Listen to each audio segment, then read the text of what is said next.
네, 공공기관에서 25년간 근무하고 이제 막 퇴직했습니다.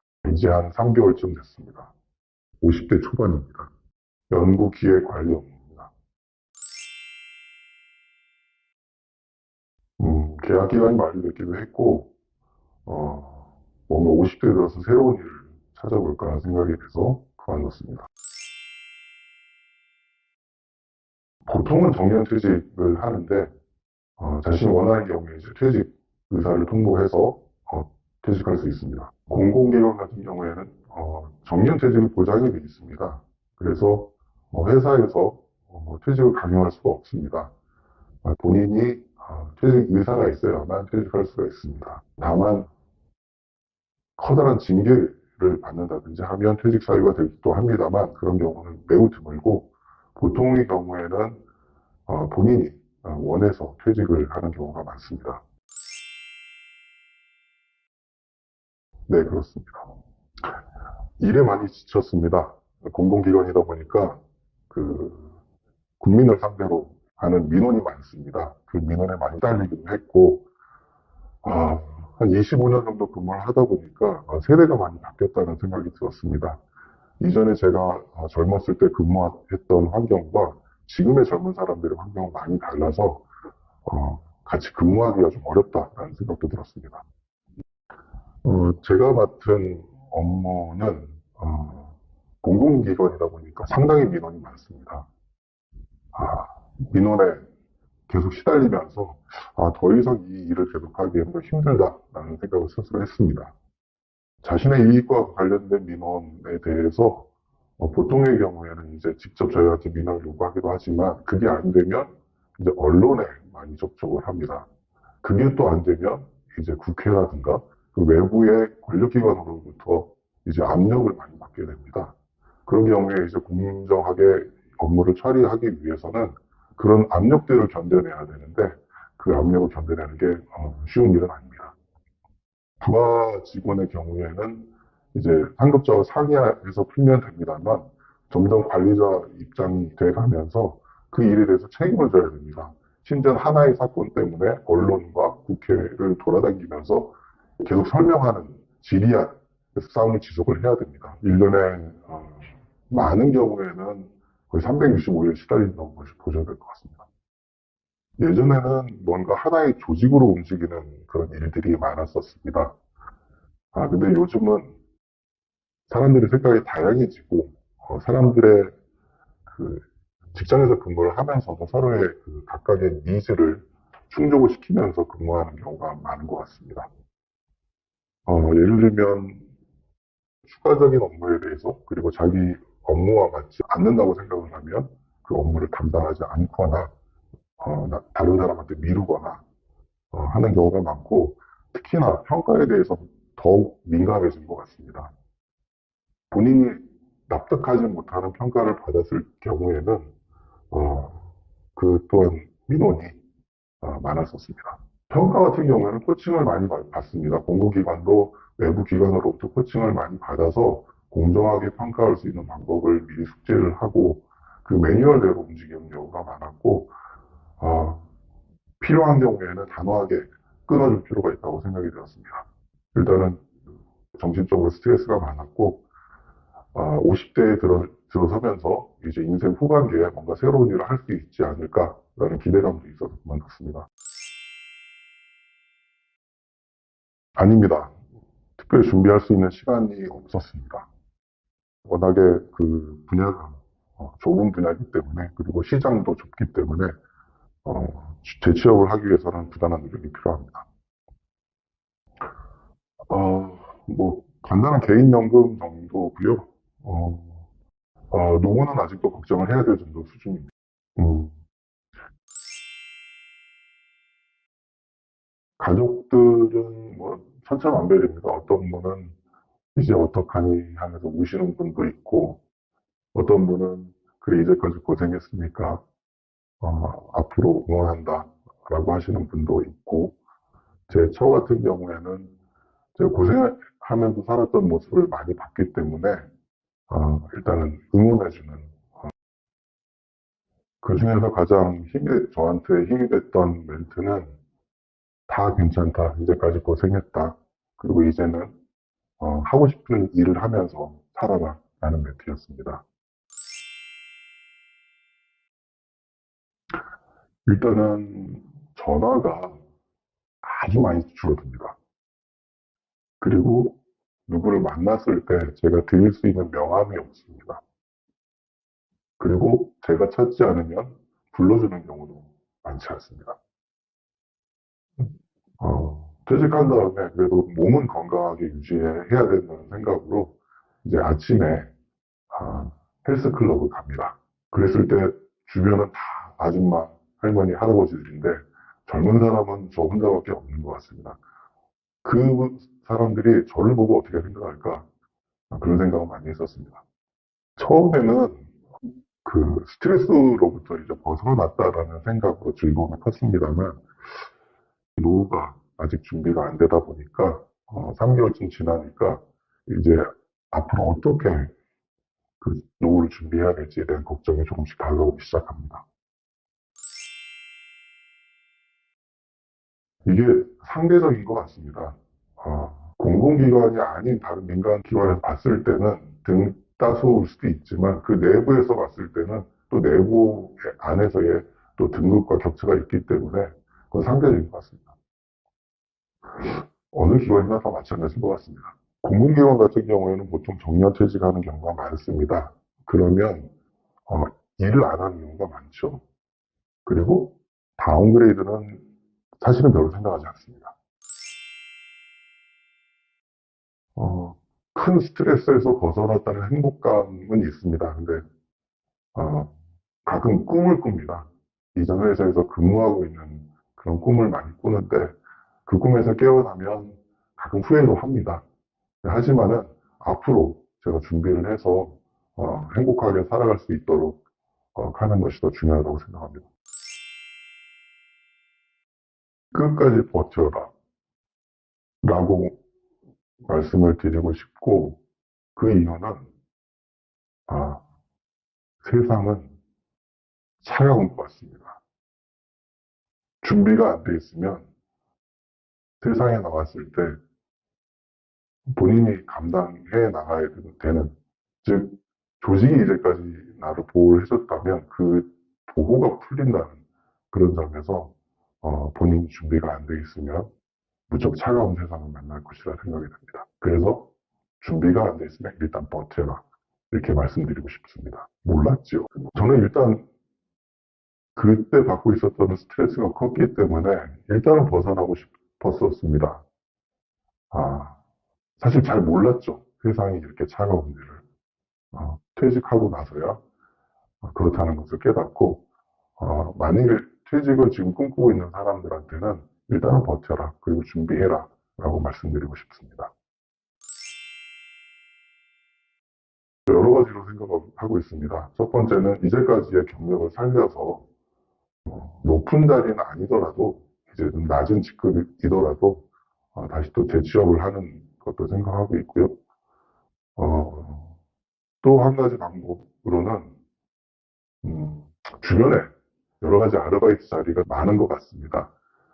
다양한 경험을 한다는 그런 차원에서도 아무리 하찮은 아르바이트일지언정 몸이 건강하다면 뭐 적극적으로 해볼 생각도 있습니다. 몸이 허락하는 한 다운그레이드 해서 끝까지 일을 하고 싶습니다. 저는 이제 퇴직한 지 3개월 돼서 불안한 반, 희망 반인 것 같습니다.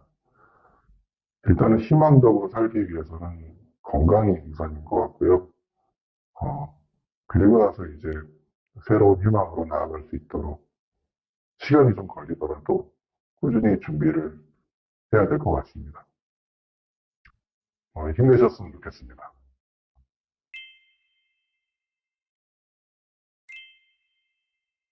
예, 저는 그 중소기업 수출 지원하는 그 공공기관에서 한 31년 근무를 하고 2020년 6월에 정년 퇴직한 다음에 그냥 프리랜서로 지금 있습니다. 나이는 60대 중반입니다. 전에 있던 그 직장에서는 처음에 뭐 기조실에서도 있었고 뭐 전시 박람회 한다든지 그다음에 해외 시장 조사한다든지 외국인 투자 유치한다든지 그런 업무를 했었고요. 직장의 특성상 뭐 해외 주재 업무를 또 해야 됐어요. 그래서 한 4개 지역에서 한 15년 정도 해외 근무를 했었습니다. 퇴직 사유는 그냥 정년 퇴직이었고요. 예견된 일이니까 특별히 뭐 이렇게 마음에 부담이 온다든가 그런 건 없었고요. 전에 선배들이 해왔던 것처럼 그냥 이제 퇴직하면 편안하게 좀 쉬면서 친구들도 좀 만나고 하고 싶은 것도 하고 보고 싶은 책도 좀 보고 그러려고 생각을 했는데 처음에는 뭐 예상대로 했고 크게 당황하거나 뭐 이런 건 없었습니다. 퇴직은 뭐 예견됐는데 따로 준비한 건 없었습니다. 따로 준비한 건 없고 퇴직하고 나서 한 1년 정도 쉬다 보니까 이제 또 자꾸 이제 수명도 길어지고 이대로 계속 갈 수는 없겠더라고요. 그래서 뭔가 하나 찾아봐야 되겠다라는 생각을 퇴직하고 나서 생각을 했죠. 저희 선배들만 해도 과거에는 이제 수명이 짧았을 때는 퇴직하고 나서 얼마 안 있다 돌아가시고 막 그러니까 크게 문제가 안 됐는데 저희 선배들이 이제 뭐 한 10년 전 선배들만 해도 퇴직하고 나서 이제 그렇겠거니 하고 했는데 자꾸 지금 뭐 70세, 80세, 90세, 뭐 100세라고까지 하잖아요. 오래 살다 보니까 그런 기간이 길어지니까 이제 뭐 초조한 거예요. 건강도 그렇고 이제 경제적인 것도 그렇고. 그래서 이제 다른 것들은 몰라도 오래 살게 됐다는 거는 예견 못했던 부분들이죠. 저도 지금 사실은 이제 퇴직하고 나서 이제 이 막에선 좀 다른 일을 한번 해보고 싶은 생각은 있었어요. 그래서 이제 퇴직하고 나서 찾게 됐죠. 그 지속 가능성이 없다라는 생각이 들었어요. 이렇게 뭐 놀고 하는 게 뭐 일단 체력적으로도 그렇고 재정적으로도 그렇고 다 이제 놀려면 다 돈이잖아요. 여행 다니고 뭐 하려면. 근데 일이라는 게 이제 인생 일막에서 했던 뭐 경제적 필요에 의해서 하는 일이 아니라 여가라든지 자기계발이라든지 취미 생활하고 이렇게 같이 겹쳐 있는 그런 일을 한번 찾아봐야 되겠다. 내가 좋아서 하는 그런 일을 찾아봐야 되겠다. 그런 생각을 했습니다. 어, 그때 이제 뭐 한 1년 쉬고 나니까 이제 친구들하고 같이 술 한잔하고 집에 가서 뭔가 좀 공허하고 그래서 뭔가 이제 해보려고 여기저기 찾아보니까 그때 이제 서울시 50플러스 재단에서 하는 중소기업 전문 인력 인턴십 프로그램이라는 게 있었어요. 그래서 한번 지원을 했는데 그것도 이렇게 됐더라고요. 그게 4개월 정도 이제 대기업이나 공공기관 출신들이 중소기업에 가서 이제 자문 역할도 좀 해주고 도와주라는 거고 급여는 이제 서울시에서 지급해주는 그런 프로그램이었는데 그때 제가 지원을 해서 됐고 배정받아서 이제 가게 된 중소기업 회사가 그 전직 지원 서비스를 하는 그런 업체였었어요. 그래서 그때 처음 이제 그 전직 지원 서비스라는 걸 이제 알게 됐고 그 일을 도와주면서 이렇게 하다 보니까 뭐 재밌고 앞으로 이게 퇴직하신 분들이 많고 수명이 길어지다 보니까 시장도 굉장히 넓어질 것 같고 또 이제 강의나 컨설팅이나 이런 것들이 원래 적성에도 좀 맞는 것 같고 해서 아 이거 한번 해봐야 되겠다라는 생각을 그때 이제 처음 시작하게 됐죠. 제가 이제 그 새로운 일을 이제 해야 되겠다라는 생각을 좀 퇴직하기 전에 했었더라면 퇴직 직전에는 조금 시간적 여유가 있잖아요. 업무도 느슨하고 이제 그 임금 피크 들어가면 업무 시간도 많이 단축이 되고 이제 하다 보니까 그런 시간을 활용해서 내가 미리 방향을 잡았더라면 뭐 필요한 자격증 준비도 좀 하고 했을 텐데 그런 부분들이 이제 퇴직하고 난 다음에 방향을 찾다 보니까 이제 퇴직하고 나서 뭐 그때 하려고 그러니까 시간을 좀 많이 지체됐다는 느낌, 뭐 그런 느낌이 좀 있었죠. 그 다음에 이제 예를 들면 내가 무슨 교육을 받아야 되겠다 그러면 회사에 소속이 돼 있을 때는 회사에서 교육비 지원 같은 거 해주고 그런 부분도 있잖아요. 근데 이제 퇴직하고 나면 다 이제 물론 이제 국민 내일 배움 카드라고 해서 뭐 나라에서 지원해주는 그런 프로그램도 있는데 그게 제한 없이 이제 회사에서 그보다 훨씬 비싼 그런 교육 프로그램 같은 것도 이제 퇴직 전에는 할 수 있고 퇴직한 다음에 할 이제 그런 부분도 있고 일단 더 중요한 건 시간적으로 많이 지체됐다는 게 제일 크겠죠. 미리 했으면 바로바로 조건 갖춰서 뭐 경력을 쌓아나갈 수 있는데 저의 경우에는 퇴직하고 나서 그 전직 지원 서비스 일을 하려다 보니까 직업 상담사 이게 자격이 필요하다고 그러더라고요. 또 나이 들어서 공부하니까 그것도 부담스럽다. 퇴직하고 나서 그걸 했으니까 하여튼 그게 있어야 된다고 그래서 이제 그런 부분들 그러니까 뭐 좀 미리 좀 준비했으면 시간적으로 좀 세이브가 많이 됐을 텐데 경력을 더 쌓을 수 있는 기회가 있었을 텐데 그 부분들이 좀 아쉽죠. 특별히 다른 건 없고요. 아시다시피 이제 평균 수명이 길어지면서 하여튼 퇴직한 다음에도 최소한 20년에서 30년은 뭘 해야 된다라는 그런 그 분위기가 많이 확산돼 있잖아요. 그러니까 이제 뭔가 꼭 일이 돈을 벌기 위한 그런 것보다도 내가 중요하게 생각하고 내가 이제 흥미롭게 생각하고 내가 잘할 수 있는 그런 이제 그런 것들을 하나 찾아서 꼭 수입적인 측면보다는 내가 몰두할 수 있는 몰입할 수 있는 그런 일거리를 한번 찾아야 되겠다라는 생각은 좀 들지. 특별히 뭐 적응하기 어려운 건 없었어요. 근데 저는 그냥 친구 만나는 것들도 좋아하고 그다음에 책 보는 거를 좀 좋아하는 편이거든요. 그동안은 무슨 뭐 시험, 뭐 회사에서 뭐 통과해야 되고 뭐 아니면 자격이나 이런 것 때문에 뭐 해야 되고 그래서 보는 책들 말고 진짜 내가 뭐 이제 인문학 서적이라든지 저 같은 경우에 이제 서양 미술사를 되게 좋아했는데 그런 책들 이제 내가 읽고 싶은 책들 골라서 읽고 그런 부분들 하면 뭐 특별히 뭐 그런 건 없었어요. 그냥 뭐 내가 하고 싶은 것만 좀 하면서 뭐 남들은 뭐 삼식이라고 해서 뭐 이제 와이프한테 구박도 받고 그런다 그러는데 저는 뭐 아직까지는 그런 건 없었습니다. 저 같은 경우에는 그 이제 등산 같은 거 굉장히 좋아하거든요.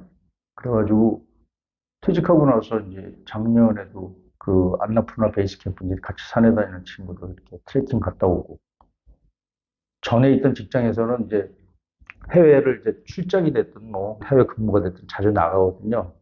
뭐 6개월에 한 번씩은 국제선배를 타줘야 이제 그래.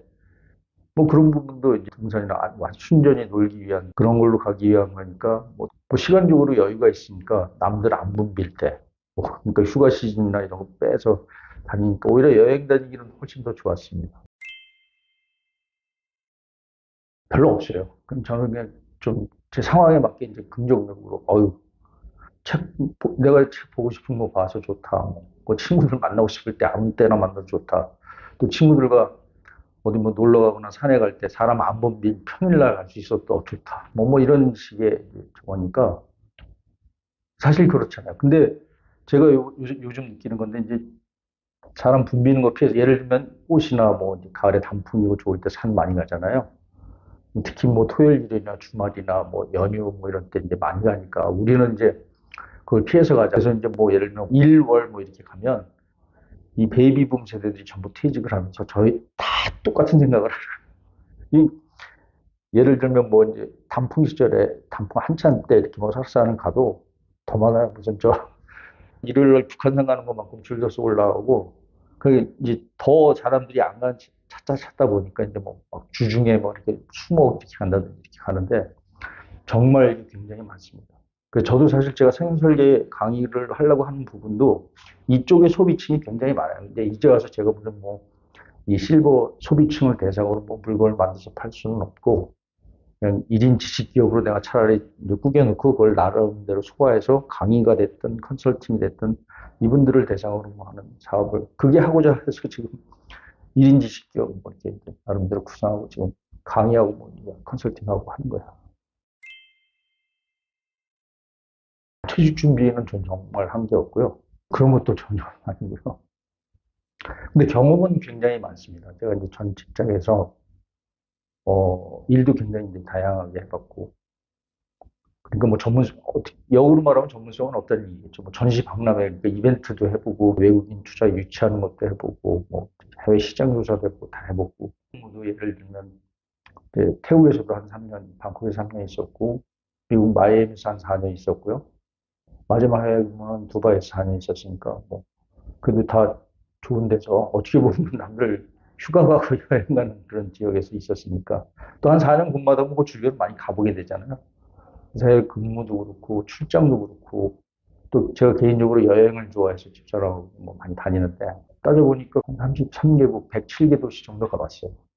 그러니까 요즘 여행 유튜버들 이렇게 하는 거 젊은 애들 하는 거 보면 옛날에는 참 그런 생각 못 했는데 제가 이제 지금 같은 그런 저거 아마 거기서 이렇게 많이 찍어놨을 텐데 동영상 찍고 스마트폰 잘 돼 있고 했으면 그냥 저 때는 그냥 가서 사진 찍어 놓는 것밖에 없으니까 이 사진 자료는 그래서 많이 축적돼 있습니다. 그래서 가끔 꺼내서 이제 강의 자료 만들 때 쓰기도 하고. 그러니까 이제 그게 그냥 자기 주관대로 좀 나답게 사는 게 좀 중요한 것 같아요. 근데 사실 뭐 저도 경제적으로 이렇게 여유 있는 사람이 아닌데 그냥 뭐 이제 보통 이제 국민연금 나오고 이제 퇴직하면 퇴직연금 뭐 이렇게 들었을 거 아닙니까?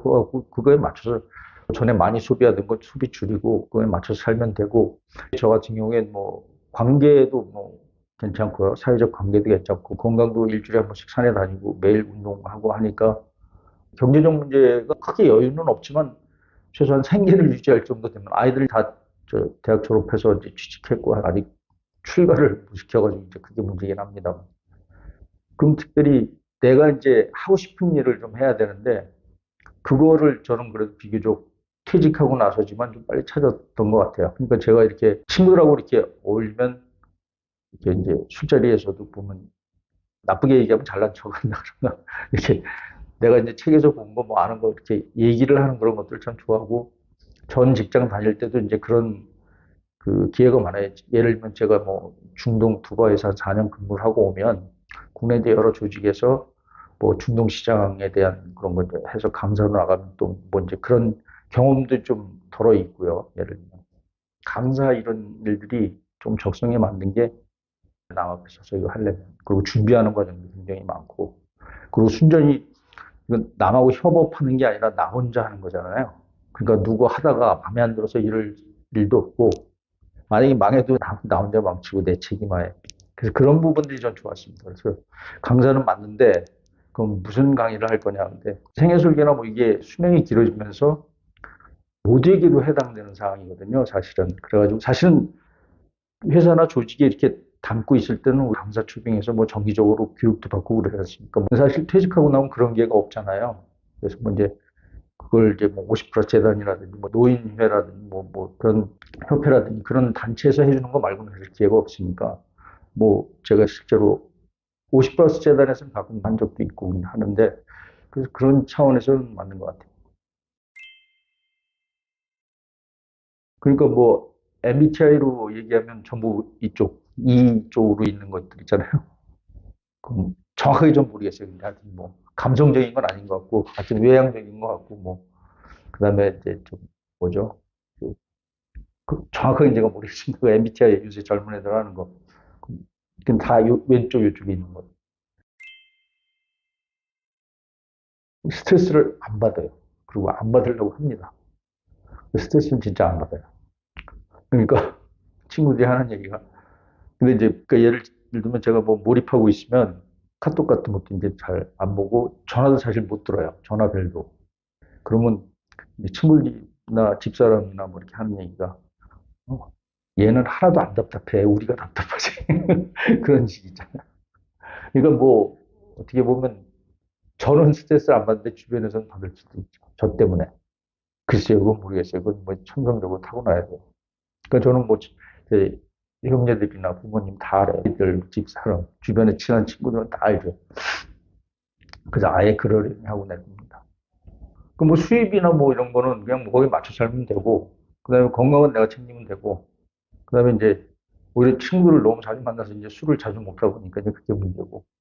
그리고 뭐 정기적으로 이렇게 이제 뭐 한라산도 가고 이렇게 원정 산행도 많이 해요. 국내 원정 산행도 많이 하고 이제 친구들하고 같이 산에 올라갔다 와서 땀 흘리고 친구들하고 이제 술 한잔 먹으면서 얘기 담소 나누고 그런 것도 좀 제일 요즘 그게 제일 행복한 순간입니다.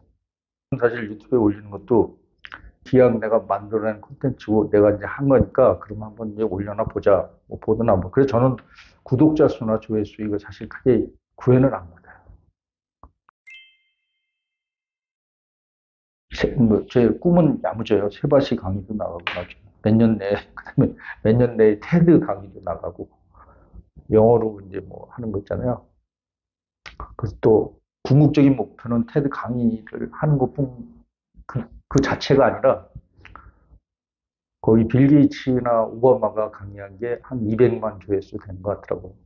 저도 그 정도 세바시 강의 나가서 저 테드 강의 나가서 한 200만 조회수 정도 하는데, 그게 이제 뭐, 지금 비전입니다. 제 목표고. 해외에 있을 때요. 해외 수당을 따로 주죠. 그거는 거기서 딱 쓰고 모자랄 만큼. 그래서 좀 갖다 써야 되는 만큼. 뭐 그런.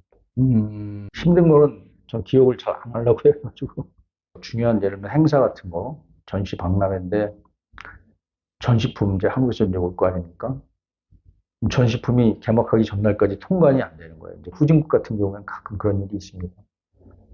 그런 것 때문에 이제 내일 전시를 해야 되는데 전시품이 통관 안 되면 거 오늘 다 해서 뭐 미리 가동도 해보고 해야 되는데 위에 분들도 많이 오시잖아요. 사장님도 오시고 뭐 때로는 장관님도 오시고 때로는 대통령도 오시고 뭐 하는데 그런 행사에서 이제 막 그런 예기치 못한 사태가 벌어졌을 때 그 현장에서 임기응변이나 현지 그 걔네 특성에 맞게 해서 해결해서 그건 보이지도 않아요. 그 이면에서 그 이렇게 끼고 뭐 그런 일들이 많이 있습니다. 비일비재합니다. 처음으로 이제 제가 이 일을 이제 시작한 게 그겁니다.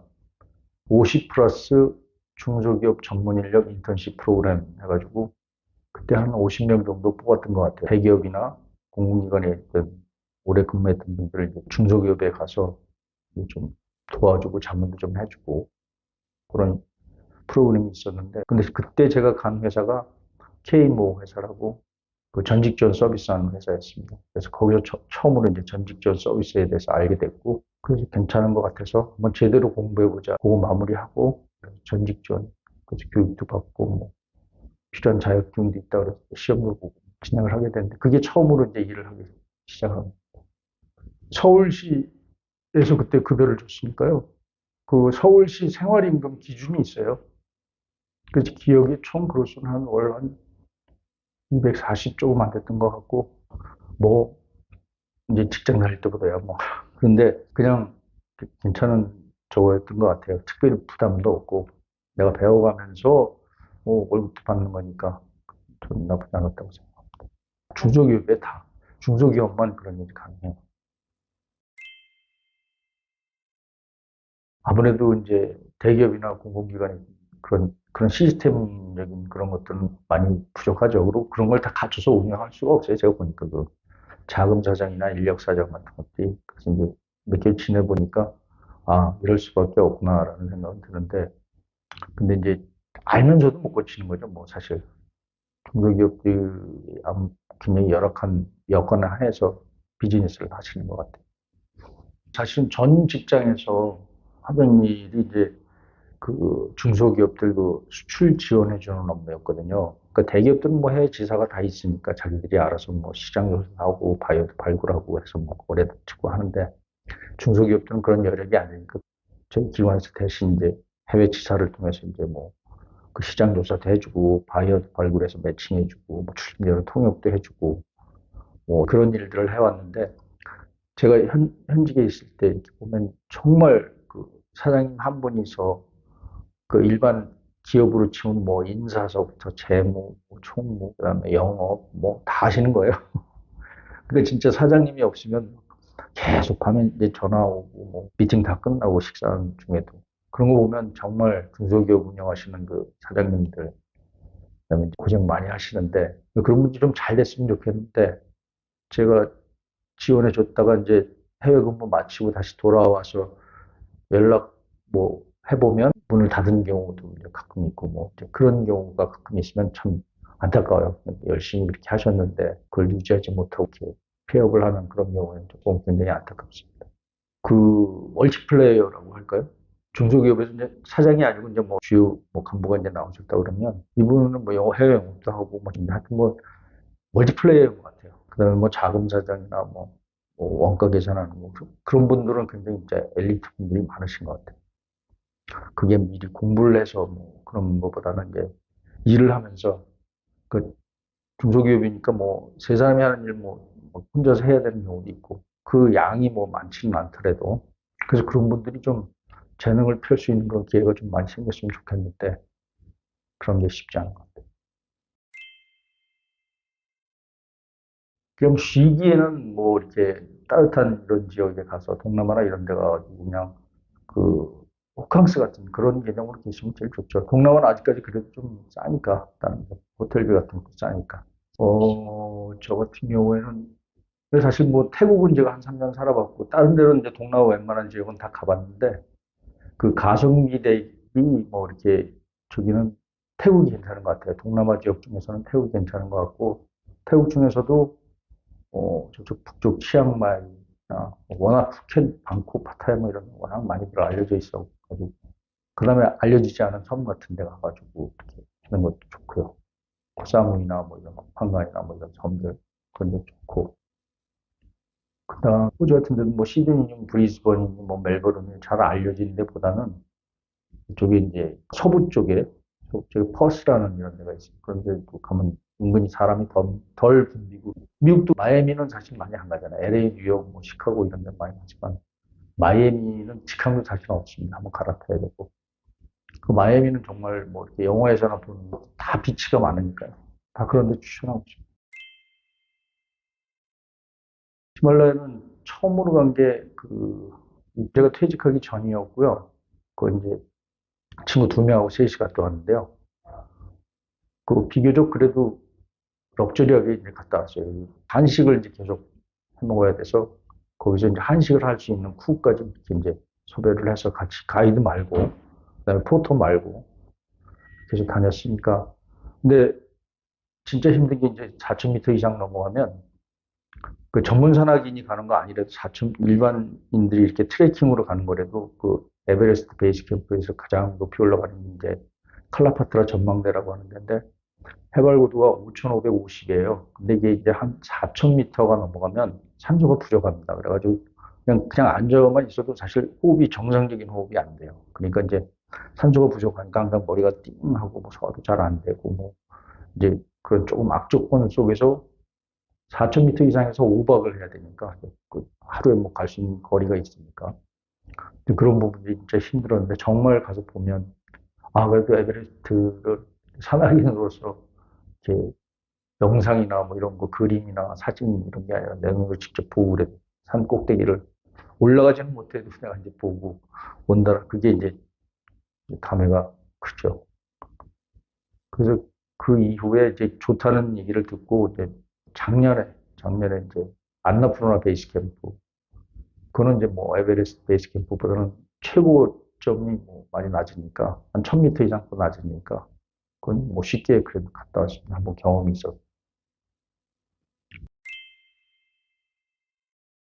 재직 중인 분들이나 퇴직 이미 하신 분들이나 별로 차이가 없잖아요. 그래서 전 특별히 구분 없이 우리가 2024년 1월 기준으로 65세 이상 인구가 19%예요. 근데 20% 이상이 초고령 사회잖아요. 그럼 이제 올해 말이면 아마 들어갈 것 같은데요. 그러면 20% 이상이면 우리 인구 5천만만 잡아도 천만이 65세 이상 인구라는 거죠. 너무 늙은 거죠. 그러니까 평균 수명이 길어지고 이러는 것들이 그냥 과거같이 퇴직해서 어영부영 뭐 이렇게 소일 하다가 이렇게 갈 수가 없는 상황이에요. 그럼 뭐 제일 큰 게 경제적인 문제인데 그래서 퇴직 예정자나 아니면 이미 하신 분들한테 드리고 싶은 말씀은 너무 길어졌어요. 자력으로 또 한 번 살아가야 되는 날이.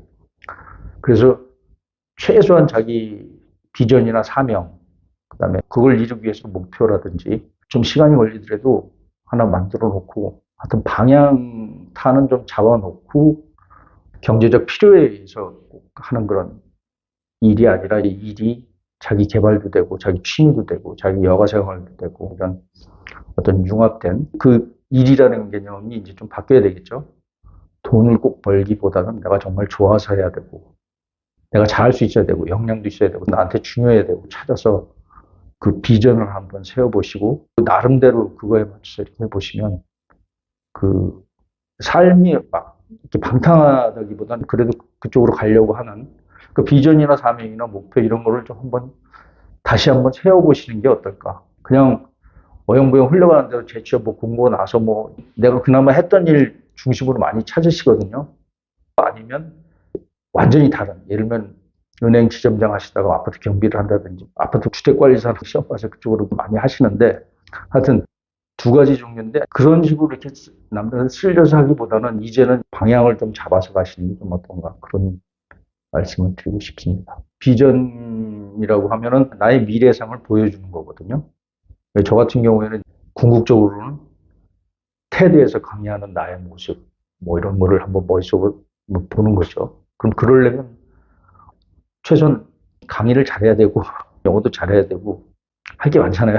그리고 알려줘야 되고, 뭐 아무나 거기다 써줍니까? 그럼 할 게 많아요. 그런 개념이죠. 되는 대로, 여기 공고 났는데 나 조건 돼서 이제 한번 원서관도 결국 돼서 또 뭐 몇 개월 일하다가 이렇게 산만하게 이제 하기보다는 조금 시간이 걸리더라도 그렇게 방향을 잡아보는 게 어떤가.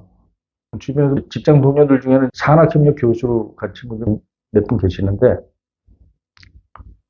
원래 그쪽으로 미리부터 준비하시고 이렇게 하신 분들이 있어요. 그런 분들이 그런 거 아닌가 싶어요. 보니까 그런 분들 좀 일관적으로 이렇게 하시는 거죠. 제일 아쉬운 게 직장 생활 하면서 회사에서 해주는 MBA라든지 학위 같은 거 받을 수 있는 기회가 많았는데, 그때는 뭐 여행 다니고 놀기 바빠가지고 그런 부분들이 좀 많이 후회가 되죠.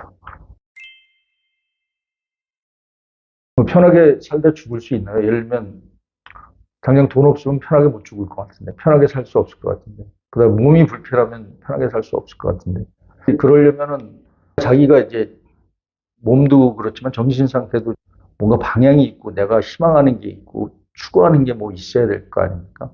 내가 중요하게 생각하는 부분에 대해서 내가 하고 있구나.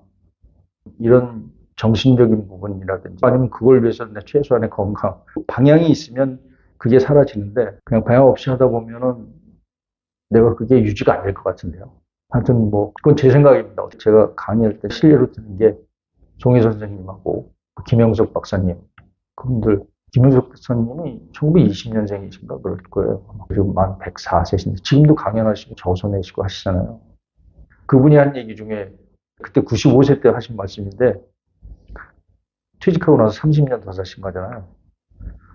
내가 95세까지 살 줄 알았으면 65세에 퇴직하면서 뭔가를 했을 텐데 그때 아무것도 안 한 게 후회된다. 그런 말씀 하신 적이 있어요.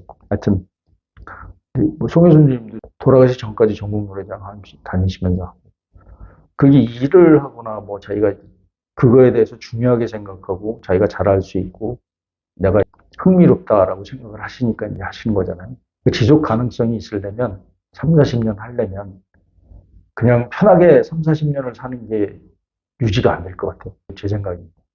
수명이 길어졌다는 게 제일 문제예요. 과거같이 한 환갑 넘어서 조금 살다가 돌아가시면 죽을 때까지 편안하게 살다 가도 돼요. 자식들 봉양 받으면서 친구들하고 어울리면서 그렇게 가능한데 지금은 그렇게 갈 수가 없잖아요. 그 뭐 막말로 뭐 94세 먹은 뭐 할아버지가 배낭여행을 신청하셨대요, 여행사에. 그래서 이거 94세 배낭여행 힘들잖아요. 그래서 우리 아들이 케어해 줄 거니까 걱정하지 말라고 해서 아드님은 몇 세신데 72세 뭐 그런 얘기도 있습니다. 지금 내가 한 얘기를 어느 분 보고 그래도 맞는 얘기 했네 한 분이라도 저거 하시면 그게 보람이 그냥 제가 원래 하고자 하는 일이에요. 다들 아시는 얘기겠지만 1만 시간의 법칙이라고 있지 않습니까? 전문가가 되기 위해서는 1만 시간을 투자해야 된다. 하루에 3시간씩 10년을 한다든지 하루에 6시간씩 5년을 한다든지 뭐 하루에 뭐 8시간씩 하면 한 3년 반 정도. 아까 제가 말씀드렸다시피 수명이 막 90세, 100세 이렇게 되잖아요. 그럼 이제 60세에 퇴직하고 나서 하루에 6시간만 투자해서 5년 정도 투자하면 그걸로 최소한 뭐 또 바뀌겠지만 뭐 5년에서 10년을 그걸로 전문가로 할 수 있잖아요. 그런 부분이죠. 그 대신 새로 1만 시간에 투자하는 거는 좀 신중하게 선택을 해야죠. 내가 흥미가 있어야 되고, 일단 동기가 있어야 되고, 내가 또 잘할 수 있어야 되고, 역량도 좀 따라줘야 되고, 그 다음에 내가 중요하게 생각하는 쪽으로도 그런 일들을, 그게 꼭 수입이 많든 적든 그런 걸 떠나서 자기가 몰입하고 그걸 하면서 즐거워할 수 있는 일이면 되지 않겠어요? 그런 차원에서 비전이나 이런 걸 좀 만들고 한번 신중하게 자기 인생 2막을 위한 방향을 한번 잡아보시고. 이거 인터뷰가 아니라 거의 강의 수준이 되어버린 것 같은데. 우리 50 플러스 세대들이 남은 인생을 좀 더 건강하고 의미 있고 행복하게 살 수 있도록 우리 열심히 같이 노력해 봅시다. 화이팅!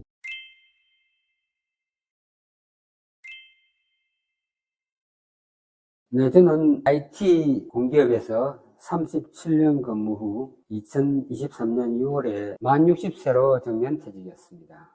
나이는 61세입니다. 저는 거의 모든 분야에서 다양한 경험을 가지고 있는데요. 전략기획 업무, 대관공서 업무, 기술영업 업무 이런 업무들을 수행한 경험이 있습니다. 현재는 제가 재직했던 공기업의 협력업체에서 2년 계약해서 근무 중에 있습니다. 사실 모든 사람이 다 경험하지만은 아쉬움 그리고 기대 그 두 가지가 같이 교차를 했습니다. 37년간의 공기업 생활을 청산하는 것에 대해서 굉장히 아쉬움이 있었고요. 또한 60세 이후에 인생을 새로 시작할 수 있다는 그런 기대감에도 충만한 적이 있었습니다. 오랜 직장 생활로 인해서 신체적으로 지치고 정신적으로 피곤했던 그런 일에서 이제는 드디어 해방되었구나라는 그런 생각에 한편으로는 크게 안도도 하고 향후 미래에는 조금 더 정신적, 육체적으로 조금 덜 피곤한 그런 일을 해야 되겠구나 하는 그런 생각으로 내심 정년퇴직 이후에 저의 생활에 대해서 기대가 컸던 것은 사실입니다. 걱정되는 것도 많았습니다. 일단은 은퇴 전과 은퇴 후는 경제적인 측면에서 수입이 큰 변화가 있습니다. 지금 조그만 직장을 구해서 재취업을 하고 있지만은 지금의 수입은 제가 근무했던 주된 직장의 3분의 1 내지는 4분의 1 정도의 수입을 지속하고 있는 그런 상황입니다. 그게 가장 큰 퇴직한 이후에서 우려스러운 그런 상황이고 그런 이에서 소비 패턴이라든지 또 가족하고의 그런 관계 이런 면에서의 많은 변화도 같이 있었습니다. 공기업은 공기업뿐만 아니고 모든 우리나라 기업들이 만 60세 정년퇴직으로 법안이 개정이 됐습니다. 그전에는 제가 다니는 회사는 만 58세였습니다. 2년이라는 근무기간이 연장됨으로써 퇴직 후를 준비할 수 있는 시간이 확보가 되었고요. 거기에 따라서 갑작스러운 퇴직을 맞은 게 아니라서 큰 긴장감과 걱정 없이 퇴직을 하게 되었습니다. 그 임금 피크제 기간 동안에 자격증을 취득을 했습니다. 30년 이상 경험이 있는 영역과 관련된 자격증을 취득을 하게 되는데요. 정보 처리와 관련된 기사 자격증, 그리고 나중에 고령의 나이가 되었을 때 내 눈높이에 맞는 직업을 선택하기 위해서 요양보호사 자격증, 한식조리 기능사 자격증 취득할 수 있었습니다. 그 자격증 자체가 엄청나게 난이도가 높은 자격증이 아니고 일정한 교육을 이수하고 국가의 시험을 응시를 하면은 합격률이 상당히 높은 자격증이기 때문에 2년 동안의 세계 자격증을 같이 취득할 수 있었습니다. 제가 젊은 나이 때부터 서울에서 혼자 대학 생활을 보내고 그 이후에 결혼 전까지 계속 혼자 살면서 직접 제가 조리를 하는 그런 시간을 많이 가졌기 때문에 거기에 대한 취미와 관심이 있었고 혹시 65세 이후에도 관련된 직업을 선택할 수 있을 거라는 그런 예측 때문에 한식조리 기능사 자격증을 취득하게 되었습니다. 퇴직 전에는 제가 퇴직을 하면은 제 그동안은 30년 이상의 경험 그리고 조직에서 익혔던 어떤 능력 이런 것들을 충분히 활용할 수 있는 더 좋은 직장을 구할 수 있을 거라는 그런 기대 심리가 있었습니다. 그러나 막상 퇴직을 하고 비슷한 직종을 많이 찾아보았지만은 제 기대감은 그렇게 성취하기가 쉽지 않다는 것을 오래지 않아 깨닫게 되었습니다. 그것이 가장 실망스러운 부분이었습니다. 네, 그 퇴직 전과 퇴직 이후에 확실하게 제 사회적 포지션이 달라졌음을 제가 실감하고 있습니다. 퇴직 전에는 제가 나름대로 공기업에서 상당한 고위직을 맡고 있었고요. 제 예하에 수백 명의 직원도 있었습니다. 저는 지시만 하고 모든 이런 우리 실무 직원들이 다 챙겨줬기 때문에 저는 그런 점에 있어서 크게 제 스스로 직접 수행해야 되는 일은 없었습니다. 그리고 어디를 가나 상당히 대접을 받고 VIP 격의 그런 예우를 받는 생활을 오랜 시간 했었습니다. 그러나 막상 퇴직하고 난 이유는 정반대였습니다. 저 역시 회사의 직위가 떨어지는 그 순간에 평범한 사람, 동네 아저씨로 전락했다는 그런 허탈감과 상실감은 있었다라고 그렇게 말씀드릴 수 있습니다. 일단 퇴직 전에 우리 직원들하고의 관계에서 큰 변화가 있습니다. 제가 현직에 있을 때는 우리 직원들이 솔직히 저와 쉽게 만날 수도 없는 그 정도의 큰 심리적인 거리감이 있었습니다. 그렇지만 퇴직 이후에는 그 상황이 정반대가 되었습니다. 거꾸로 제가 같이 데리고 있었던 직원들과 접촉을 하려고 해도 지금은 오히려 직원들이 저를 회피하고 거리감을 느끼는, 소외감을 느끼는 어떤 그런 상황이 연출되었습니다. 아마 퇴직 전과 퇴직 후에 가장 큰 변화가 그런 데서 제가 느낀 점이 아닌가 이렇게 생각하고 있습니다. 제가 하고 있는 직종도 제가 메인 직장에서 일하던 일과 서로 연결되기 때문에 간헐적으로 후배들하고 연락하고 가끔 만나기도 합니다. 그렇지만 그에 대한 태도나 어떤 친밀감 이런 게 과거보다 훨씬 못하다라는 것도 동시에 느끼고 있습니다. 일단은 과거에 부하 직원으로 있던 사람들은 대부분이 조직의 위기 질서에서 순종적이고 업무 지시에 따라서 기한 내에 모든 것을 보고 하고 하는 게 익숙해져 있는데 이제 퇴직 후에는 이제 그런 주종 관계가 사라졌습니다. 어떻게 보면 대등한 관계고 또 어떻게 보면은 제가 오히려 더 을의 입장 그리고 우리 후배 직원들이 더 갑의 입장이 되어서 서로 냅독이 지금 만들어져 있기 때문에 그런 면에서 큰 상실감을 느끼는 것은 사실입니다. 사실 저도 현직에 있을 때 퇴직한 선배들을 만나고 소통할 때 똑같은 경험을 했습니다. 퇴직 전에 선배 상사, 퇴직 이후에는 결국은 어떻게 보면 현직에 있는 저보다 더 못한 직위로 떨어지는 그런 걸 목격하고도 사실은 그게 당연하다 생각했는데 제가 직접 반대 상황을 지금 체험을 하게 된 것이지요. 누구나 다 인생에서 은퇴라는 것은 존재한다. 지금 퇴직한 선배들, 상사들 따뜻하게 대해줄 때 본인도 그 상황이 되었으면 반드시 그의 상황은 대접을 받을 것이다. 그런 얘기를 들려주고 싶습니다. 그러지 못한 걸 후회하고 있습니다. 공기업에서 근무할 때 비해서 상대적으로 시간적 여유가 많아졌습니다. 그동안에 못했던 체력 단련을 위해서 많은 시간을 소비를 하고 있고요. 바빠서 만남의 시간을 가지지 못했던 친구들, 동료들을 만나는 그런 시간도 조금 많아졌고요. 특히 가족하고의 유대관계가 많이 좋아졌습니다. 많은 동료들이 그렇게 얘기를 하던데요. 갑자기 바깥에서 생활하던 남편이 집으로 들어왔을 때 삼식이 치고를 받으면서 굉장히 꾸벅을 한다라는 그런 얘기가 있었습니다. 그렇지만 저의 경우는 정반대였습니다. 지난 30년 동안 너무 바깥에서만 생활을 하다가 비로소 60세가 되어서 가정으로 들어오니까 그 처와 자녀들이 굉장히 저를 반겨주었고 함께 시간을 가는 것에 대해서 굉장히 큰 기쁨과 보람을 느낀다는 그런 표현을 하곤 합니다. 오늘 아침에도 역시 저희 집사람이 비록 어제 저녁에 조리한 거지만 찌개와 몇 가지 반찬 그리고 백반 이런 걸 제공해 주었고 저는 그걸 맛있게 먹고 출근할 수 있었습니다. 특히 제가 아침 운동 관계로 아침 6시에 집을 나오게 되는데요. 이런 시간에 집사람으로부터 서비스를 받을 수 있어서 굉장히 고맙게 생각하고 있습니다. 네, 저는 IT 공기업에서 37년 근무 후 2023년 6월에 만 60세로 정년퇴직했습니다. 나이는 61세입니다. 저는 거의 모든 분야에서 다양한 경험을 가지고 있는데요. 전략기획 업무, 대관공서 업무, 기술 영업 업무 이런 업무들을 수행한 경험이 있습니다. 현재는 제가 재직했던 공기업의 협력업체에서 근무 중에 있습니다.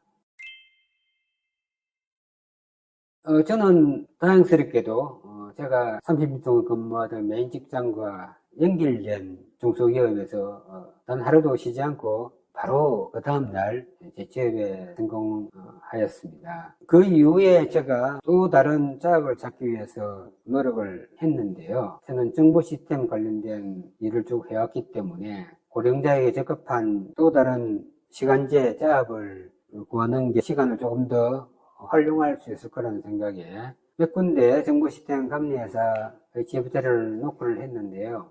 다행히 그 중에 한 회사에서 저와 같은 경험을 요구하는 곳이 있었기 때문에 그 회사에도 제가 취업에 성공한 경험이 있고, 지금 현재는 두 개의 직장에서 시간을 쪼개어서 같이 근무를 하고 있습니다. 정보 시스템 감리업은 정기적인 잡이 있는 게 아니라 프리랜서들이 하기에 딱 적합한 쪽으로 일이 주어지고 있습니다. 어떤 달에는 한 달 내도록 일을 해야 되고, 또 어떤 달에는 아예 일이 없거나 일주일 내지 2주일 정도만 일이 주어집니다. 그런 잡이 생길 때는 제가 정보시스템 감리 업무를 수행을 하고, 그런 업무가 없는 날에는 제가 일반적으로 하는 현재 출근하는 직장에서 일상적인 업무를 수행하고 있는 그런 형태로 두 개의 잡을 운영하고 있는 N잡로서 활동을 하고 있습니다. 지금 현재 직장은 일단 2년의 계약직으로 일을 하고 있습니다. 앞으로 1년이 남아 있는데요. 제가 조금 더 회사에 기여하는 성과를 낸다 그러면은 추가로 2년 단위로 더 일을 할 수 있는 기회가 될 것 같고요. 정보 시스템 감리 업무도 제가 꾸준히 경력을 축적을 하면은 계약 기간도 1년 단위로 계속 연장되는 그런 직장입니다. 네, 이 회사에 제가 처음에 입사할 때부터 현재 제가 맡고 있는 잡에 풀타임으로 전담하지 않는다는 조건으로 했고요. 또 이 업무 자체가 관련된 사람들을 섭외를 하고 영업 활동을 하는 일이기 때문에 굳이 하루 8시간 꼭 있어야 되는 그런 일이 아니고 재택근무까지도 가능한 일이기 때문에 제가 다른 잡과 같이 겸직을 해도 크게 업무에 지장이 없는 그런 상태이기 때문에 양해가 되었다고 말씀드릴 수 있습니다. 수입은 그다지 많지 않습니다. 왜냐하면은 아까 말씀드렸다시피 메인 잡에서 퇴직한 이후에 얻은 제2의 재취업 자리는 그 전에 직장에 비해서 수입이 2분의 1 내지 3분의 1 정도로 떨어졌고요. 그리고 정보 시스템 감리 업무도 잡이 있을 때만이 수입이 주어지는데 고령자들이 수행하기 딱 적합한 수준의 임금이 주어지는 구조로 되어 있습니다. 따라서 두 개의 잡을 동시에 수행한다 하더라도 그 두 개의 수입을 합쳐도 종전 수입의 절반 수준에도 못 미치는 정도를 지금 현재 확보하고 있습니다. 네, 제가 일단은 2년간의 임금 피크제 기간 동안에 말씀드린 정보 시스템 관련된 자격증을 취득을 할 수 있을 거예요. 그 자격증을 기반으로 해가지고 정보 시스템 감리 관련된 기관에서 일정한 교육을 이수를 하고 또 이수 이후에 국가에서 시행하는 감리 관련된 시험에 합격을 했습니다. 그런 어떤 기본적인 요건을 구비하였기 때문에 재취업을 할 수 있었습니다. 어느 업종이든 간에 감리업은 다 존재합니다. 건축, 전기, 소방, 전산 모든 분야에 법을 기반으로 한 감리 업무가 다 있기 마련인데요. 감리 업무는 특성상 아주 고임금이 아닙니다. 그러니까 자연스럽게 젊은 세대보다는 60세 이후에 은퇴한 고령자들이 직업을 취득하는데 굉장히 유리한 조건이 형성되어 있습니다. 그래서 만약에 감리와 관련된 잡을 얻고자 한다면 기본적으로 감리와 관련된 자격증을 취득을 해 두셔야 되고, 그리고 그 이후에 일정한 경력을 쌓아야 되고, 경력을 쌓은 이후에 그 감리와 관련된 단체에서 일정한 교육을 이수한 다음에 또다시 그걸 기반으로 해서 국가 감리 관련된 국가 시험에 응시하는 그런 과정을 거쳐야 됩니다. 그렇지만 그 과정이 엄청 힘든 과정이 아니기 때문에 본인이 해당 분야에 경험만 많다 그러면 누구나 다 관련된 업종으로 재취업이 가능할 거라고 확신합니다. 저는 원래 행정학을 전공을 했습니다.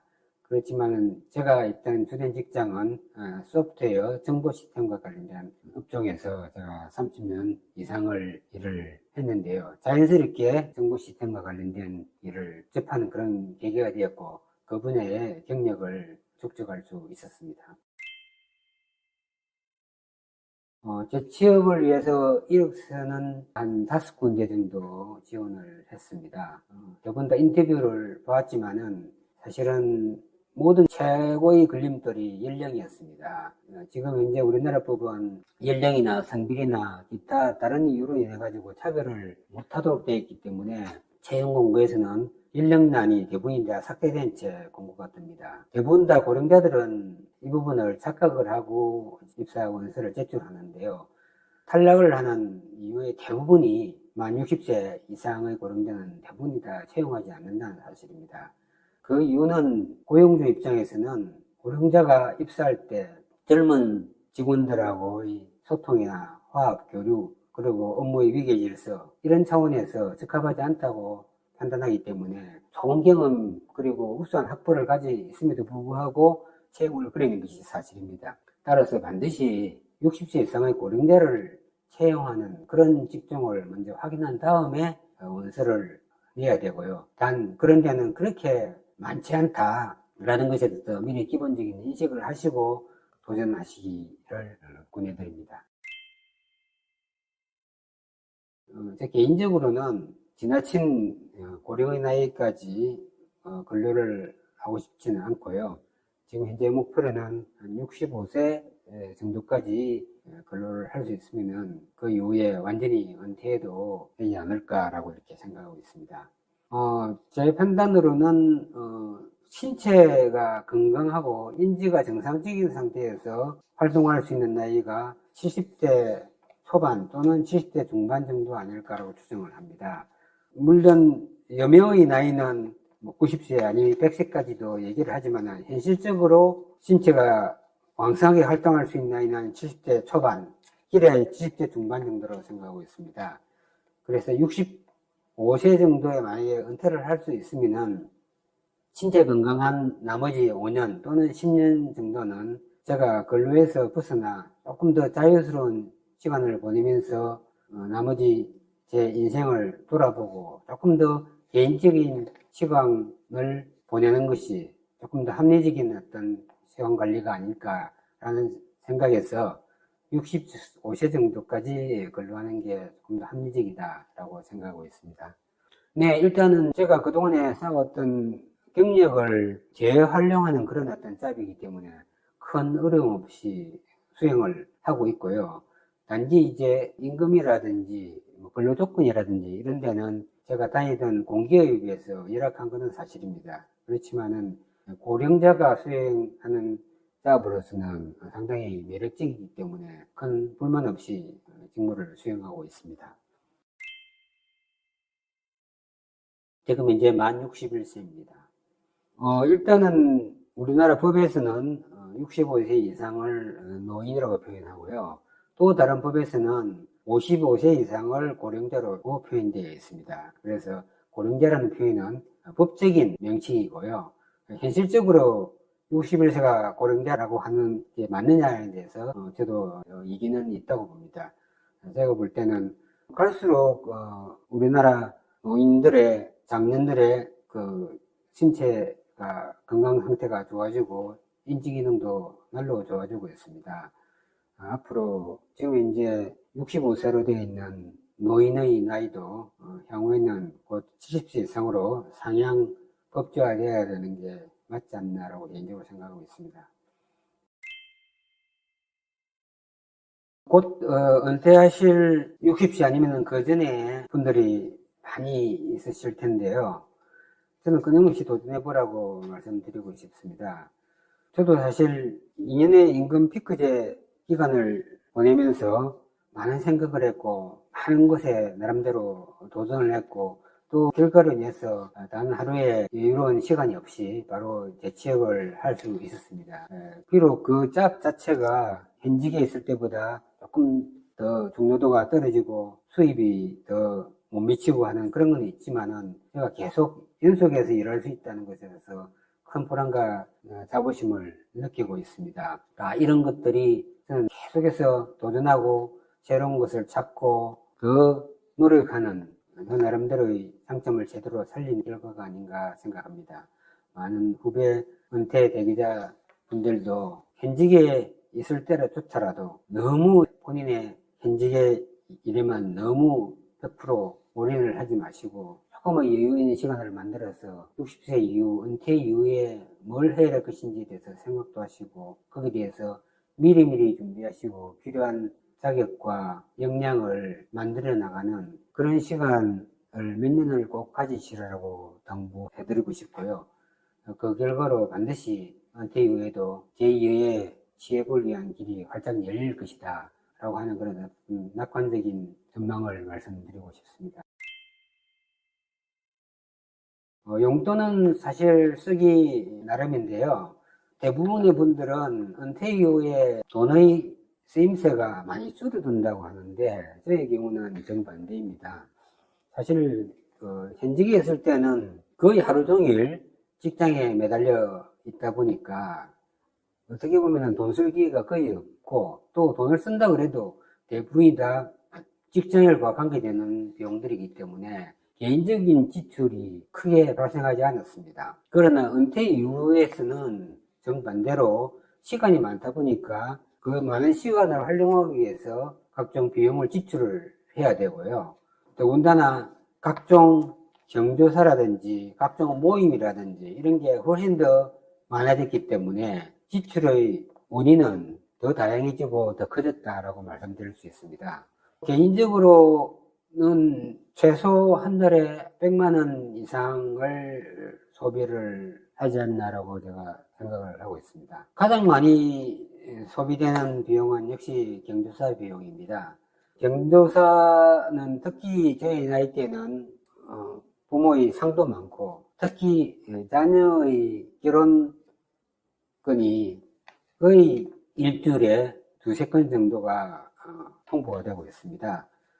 경조사 비용만 해도 최소한 한 달에 6, 70만 원 이상 정도 소비가 되는 것 같고요. 기타 각종 모임에서 내는 회비도 1회 참석 시마다 3만 원에서 5만 원 정도가 지출되기 때문에 몇십만 원을 넘기기는 그렇게 어렵지 않습니다. 아마 최소 월 100만 원 이상 소비된다고 생각하고 있습니다.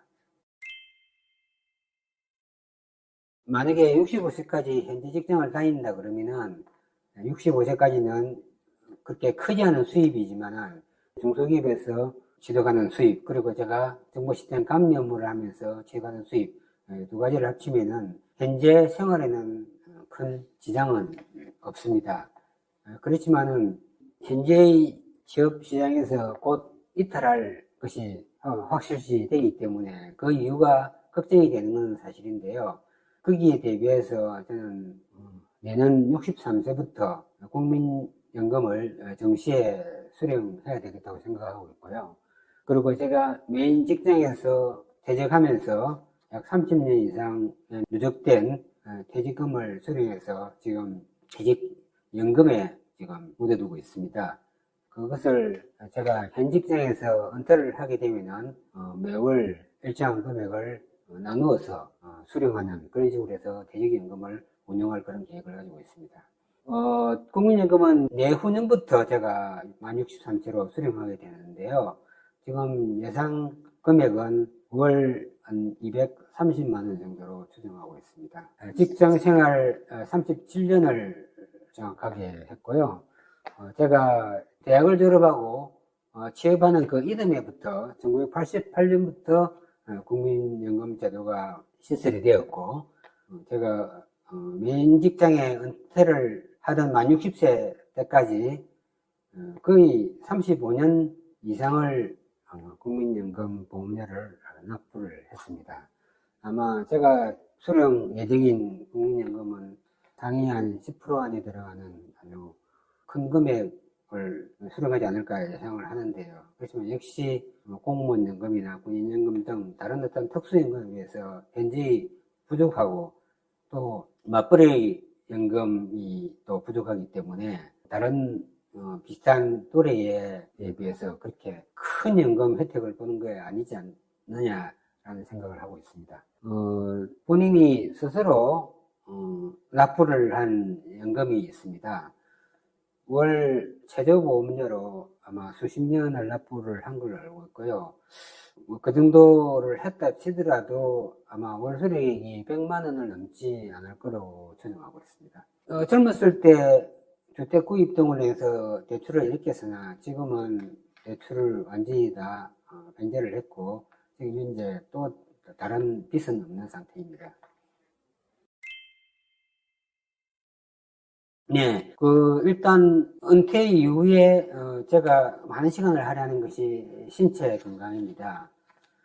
사실은 뭐 건강을 잃으면 모든 걸 다 잃는다고 해도 과언이 아니고 제가 현직에 있을 때는 야근이다 회식이다 해서 많은 시간을 신체 단련에 투자를 하지 못했습니다. 막상 이제 60세 이후 은퇴를 하고 나니까 많은 시간이 남고 또 꼴이 될수록 신체 활동의 중요성에 대해서 인식하게 되었습니다. 지금은 하루에 2시간은 무슨 일이 있더라도 신체 활동에 시간을 투자를 하고 있습니다. 지금은 아침 6시부터 해서 하루에 10km, 1시간씩 꼭 달리기 운동을 하고 있고요. 그리고 나머지 1시간 정도는 자택 근처 헬스장에 전기권을 끊어서 운동기구를 활용한 근력 운동을 하고 있습니다.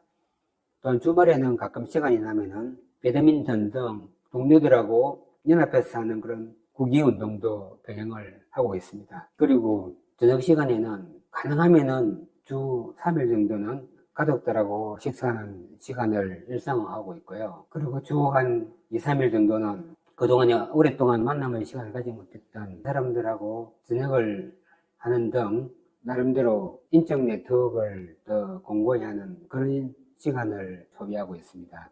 일단 가장 자주 만나는 모임이 바로 고등학교 동창들하고의 모임입니다. 특히 친한 몇몇 그룹하고는 1주 또는 2주에 한 번 정도의 모임을 갖고 있고요. 대학 동기들하고도 한 달 한 번 정도의 정기적인 모임에 참석을 하고 있습니다. 또한 지금 현재 재직 중에 있는 직장 동료들하고도 9월 1 내지 2회 정도의 저녁 모임 시간을 가지고 있고요. 전 직장에서의 후배 또는 선배들하고의 모임도 한 달에 한두 번 정도 주기적으로 저녁 시간에 모임을 갖고 함께하는 그런 인적 네트워크 관계를 좀 유지하고 있습니다.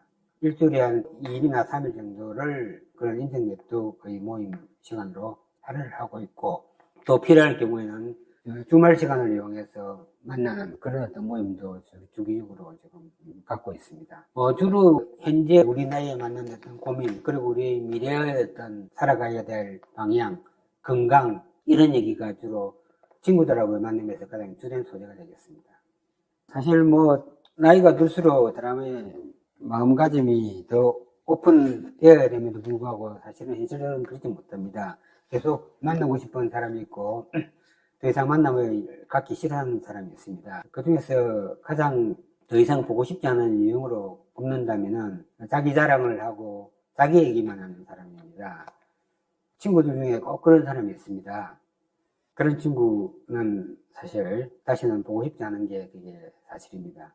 자기 자랑이라면 좀 더 폭넓게 얘기하면은 자기의 과거에 좀 찬란했던 시절의 무용담, 그리고 현재 자기들 자녀가 성공하는 그런 이야기, 그리고 자기 배우자의 각종 사회 활동들, 그런 것들을 자랑 삼아 얘기를 많이 하는데 상당히 상대방의 부러움을 얻기 위한 그런 소재지만은 듣는 사람 입장에서는 단계적인 박탈감을 느끼는 그런 대화 소재이기 때문에 거부감이 있는 게 사실입니다.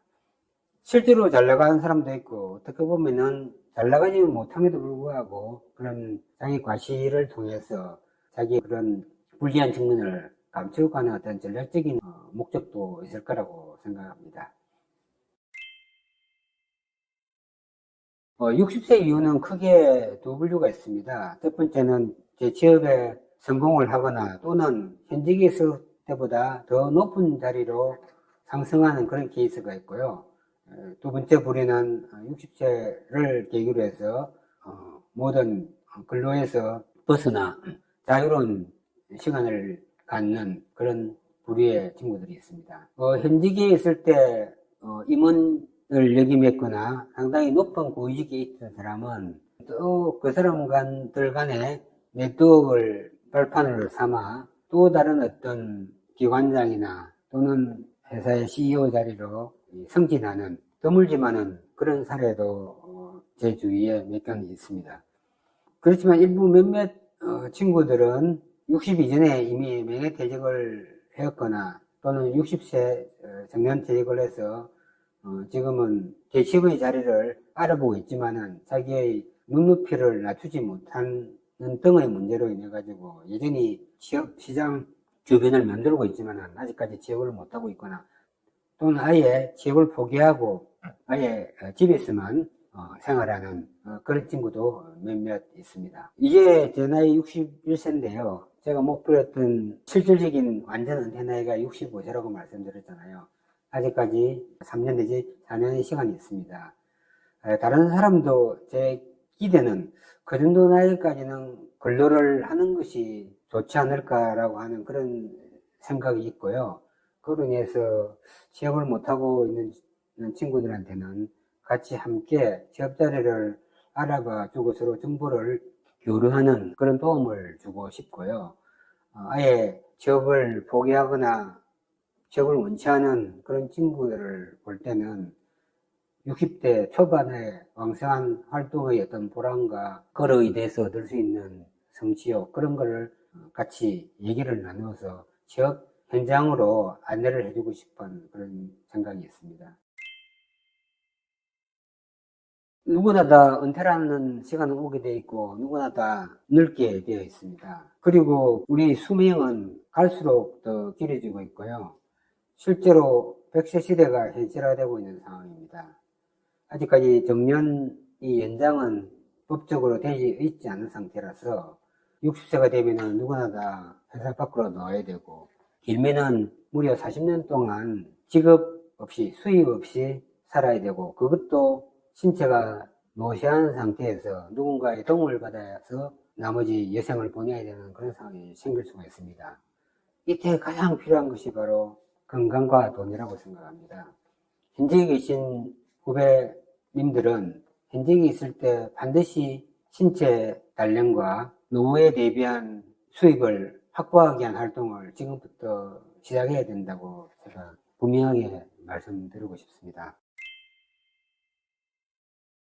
퇴직한 이후에도 조금 더 좋은 직장으로 이동한 사람, 그리고 수평 이동한 사람, 좀 덜 된 직장으로 간 사람, 그리고 아예 재취업을 하지 못한 사람 여러 분류가 있습니다. 어쨌든 누구든지 간에 저처럼 최소 65세 아니면 조금 더 길게 잡으면 70세 정도까지는 현직과 똑같은 경제 활동을 할 수 있으면 해야 된다고 제가 권장드리고 싶습니다.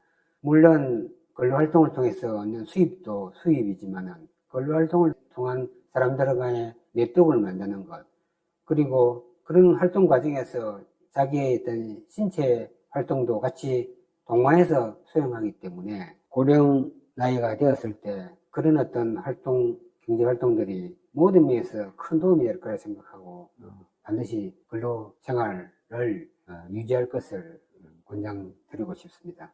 이 인생에서 누구나 은퇴라는 건 존재하고 누구나 늙고 누구나 죽습니다. 모두 희망과 용기를 잃지 마시고 끊임없이 도전해서 우리가 신체적인 노쇠가 오기 전까지는 함께 같이 근로하고 경제활동을 함으로써 우리의 여명 앞으로 30년, 40년 인생을 준비하는 것이 옳지 않나라고 말씀드리고 싶습니다. 감사합니다.